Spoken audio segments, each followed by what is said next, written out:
The Indiana Fever have signed Aaliyah Boston to a 4-year extension. The Orlando Magic and Phoenix Suns are in the NBA playoffs to get underway in earnest today. One of the best postseasons in sports, and I can't wait. Welcome, Central Indiana sports fans, to the debut of my newest attempt at a daily podcast, now the Central Indiana Sports 10-Minute Report, the hub of the Central Indiana Sports Report. A 10-minute daily update tailored specifically for Central Indiana sports fans, Pacers, Fever, Colts, IndyCar, IU, Purdue, and all other local colleges, high schools, and a lot of national sports. Anything Central Indiana sports fans are talking about. Some days I'll have guests after the daily update. Some days I won't. I don't today. I'll have multiple tomorrow, maybe even 3 or 4. It is a busy weekend. On busy days, I'll zip through the results. On slow days, my friends and I will probably go a little deeper into the news of the day. Sometimes it'll be straight facts. Sometimes it'll be commentary and opinion. But I'll be here every day talking about whatever Central Indiana sports fans are talking about. I'm your host, Greg Mingel, and I love Central Indiana sports. Coming up today on the Daily Report, Saturday, April 17, 2026, Aaliyah Boston will be in Indy long-term. NBA play-in, Major League Baseball, college and high school baseball and softball, Madison County track and tennis, plus IndyCar weekend is underway at Long Beach with the first practice, and we'll also look ahead to a big Saturday in sports. On Friday morning, we released a special IU report with Grant Schaus and Mike Hutzel talking about Darren DeVries and the Hoosiers' portal success. Please go check that out. Thanks so much for listening. I'll be back tomorrow. And your daily 10-minute update begins now. By the way, please don't hold me to 10 minutes. It's an estimation. Let's say 8 to 12 minutes. And here's what happened on Friday. The Indiana Fever have signed star Aaliyah Boston to a 4-year, $6.3 million Supermax extension that'll keep her in Indianapolis through the 2029 season. Fever Camp opens Sunday, and I'll be joined by John Robertson, a Tipton Tribune and Elwood Call Leader sports editor Michelle Garman for a Fever report late Sunday or early Monday. Michelle will be on this show tomorrow to talk about that. Portal update for IU's and Purdue's women, the Big Ten Women's Volleyball Tournament coming to Fishers, and an update on some local athletes starring in college softball. The aging and injured Golden State Warriors put up a fight, but not enough in a 111-96 loss to the Phoenix Suns. The end was a little bit emotional when the outcome was determined.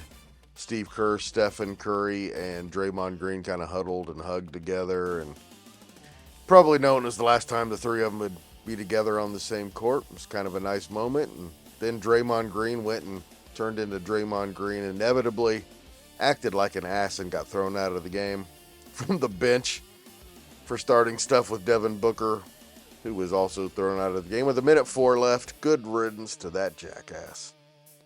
The Suns now face the West top seed and reigning NBA champion Oklahoma City Thunder on Sunday at 3:30 on ABC. That follows Game 1 of the Sixers-Celtics series, which begins at 1 on Sunday. More on those series on tomorrow's show. In the East, the Charlotte Hornets laid one of the biggest eggs in NBA history.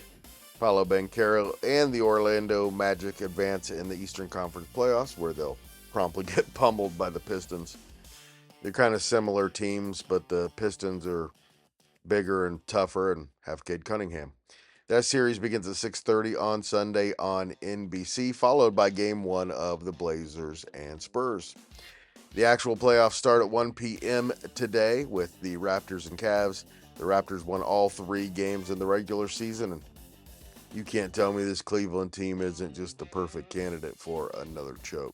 That's followed by the best first-round series of all of them. Wolves and Nuggets in what should be a fascinating series. Nikola Jokic, already a top 20 player in NBA history, right? Has the Nuggets on a 12-game winning streak heading into the postseason, but Jamal Murray and Aaron Gordon have histories of injuries, and both are listed as day-to-day going into Game 1. Seriously, don't miss a minute of that series. Then it's Knicks and Hawks game 1 for Madison Square Garden at 6, and which should also be a great series. Hawks are really fun to watch. Those 3 games are on Prime Video, and then the day ends at 8:30 in Los Angeles with a game between LeBron James and the Lakers and Kevin Durant and the Rockets on ABC. Your first place Cincinnati Reds rode the arm of Brandon Williamson, a nasty bullpen, and a 2 RBI single from Gino Suarez in a 2-1 win over the Twins on a 40-degree Minnesota night. And again, every team in the National League Central won for the second time in 3 days. So the Reds and Pirates are on top of the division at 12-8.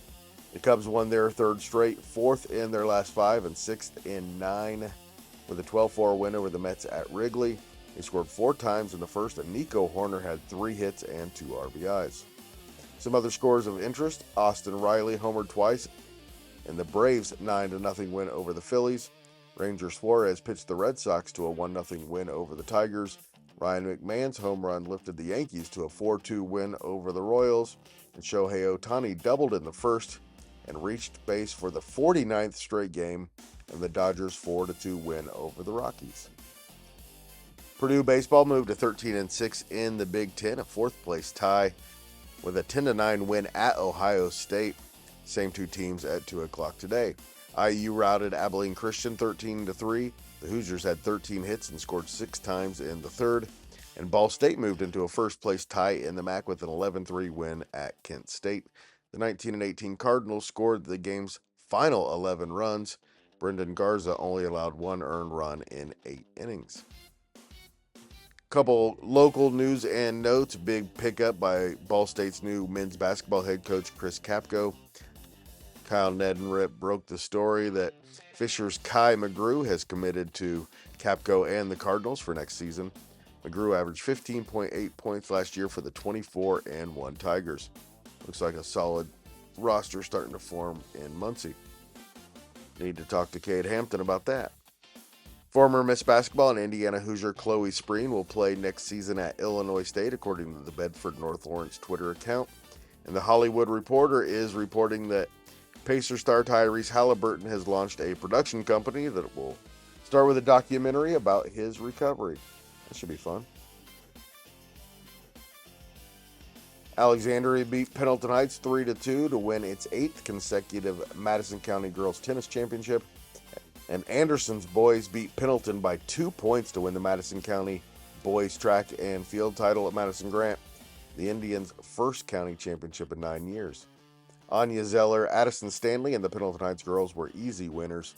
According to Rob Hunt of the Herald Bulletin, there were 11 county records broken on Friday night, including 4 by Stanley, the Arabian Star sprinter. In high school baseball, Levi Crandall hit 2 home runs and had 7 RBIs in Mrs. Sinwal's 19-7 win over Southwood.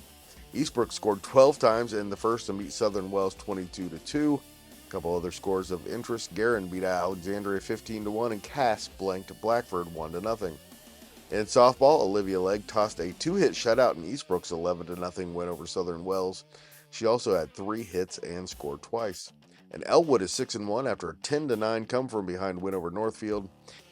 Addison Stout was 3 for 3 with 2 doubles, 2 runs, and 2 RBIs for Elwood. The Indy Ignite professional women's volleyball team had its 3-match winning streak snapped at Grand Rapids. They still have the best record in the MLV at 18-5. Ignite PA guy Aaron Pittman will join me tomorrow to preview Sunday's huge matchup with second-place Dallas at the Fishers Event Center. Matt Fitzpatrick leads the RBC Heritage at Hilton Head at -14, a shot better than Victor Hovland at the midway point at Harbortown. Qualifying for the NASCAR Kansas 400 was rained out Friday.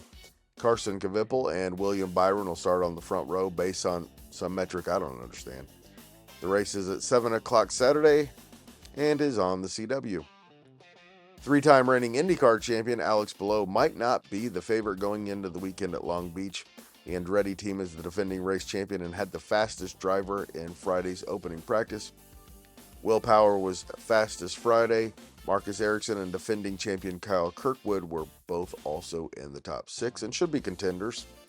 in today's 6 p.m. qualifying session and in Sunday's 5:30 race. Palou was fourth fastest. Scott McLaughlin was second fastest, but ended his day in the tire barrier. I hope to have our IndyCar guy, Elijah Poe, on the Daily Show tomorrow. And we'll definitely have a recap of Sunday's race on a special IndyCar report late Sunday. And here's what's coming up on Saturday, April 18, 2026. 3 Game 1s in the NHL Playoffs today, starting at 3 with the Senators at the Hurricanes, followed by the Wild in Dallas to face the Stars. And then it's a Pennsylvania showdown, the Philadelphia Flyers in Pittsburgh. All 3 games are on ESPN.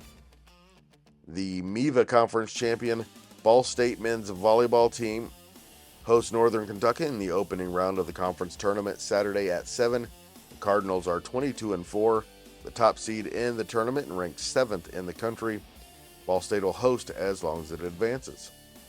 And a sad note, the Bob and Tom Show Twitter account tweeted late Friday that Bob Kavoyan died in his sleep Friday afternoon. Thanks for all the entertainment and Godspeed. Now you know everything I know. We'll be back tomorrow. So that's the first one. Not bad, right? Please keep coming back. I promise I'll continue to improve. I don't know how I'm going to fit everything in tomorrow's show. I got it done about 30 seconds early today, but tomorrow's going to be a challenge. The Central Indiana Sports Report is a product of ITG Media. And I love Susie.